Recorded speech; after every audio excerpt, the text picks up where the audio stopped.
What I'm about to do is cut my outside trim board, and I'm going to use my outside rafter to do it. This is going to be my outside rafter. It's going to sit 11 inches out from that beam, and then these trim boards are going to sit on the outside of it.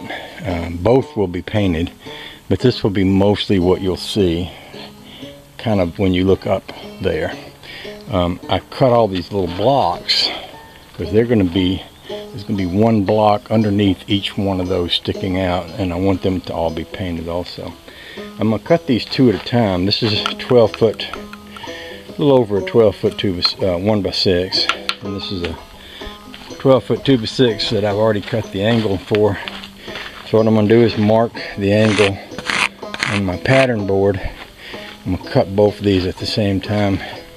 I'll use my little framing square to continue that angle on out. So basically I'll take my framing square, set it right here, and then bring my pencil along the far side of that line. And probably need to put y'all down to get a good accurate line, but you can see what I'm doing there. So these two are for this side of the house, and those two are, that side's 14, this side's 12, so those two there are going to be for that side of the house. One on this side, one on the other side.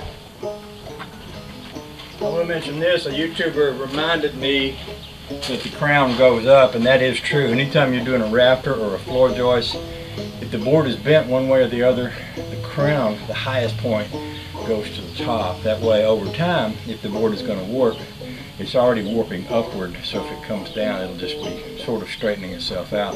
Whereas if you put it with the crown going down, it warps in, it's just going to get worse. Does that make sense? Hope so.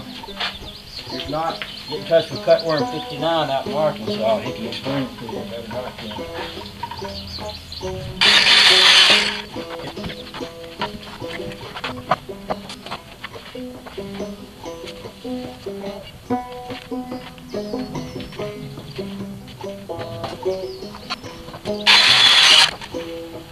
Okay, at this point I'm ready to paint this stuff.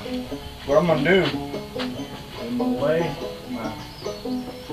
to lay my 14-inch boards on that lower rung, my 12-inch boards on the upper rung, and then I got all those little blocky 11-inch, I said 12-inch, 12 feet, 14 feet, and then my little 11-inch blocks. Probably what I'll do is paint these upper boards and then move them over here to dry in the sunlight. I can usually pick them up as long as I don't touch the painted side of the board. And what I'm going to do first is spray them with some of that gray oil-based stain, and then I'll cover them in white. But I'll use the stain to seal them with, and I'll use the white to get the color I want. This is going to involve getting my spray gun out and finding my paint, mixing my paint, doing all that fun stuff. So it might take me a while to get set up for this. I'll be closing these doors, by the way, so I don't get any overspray on the car.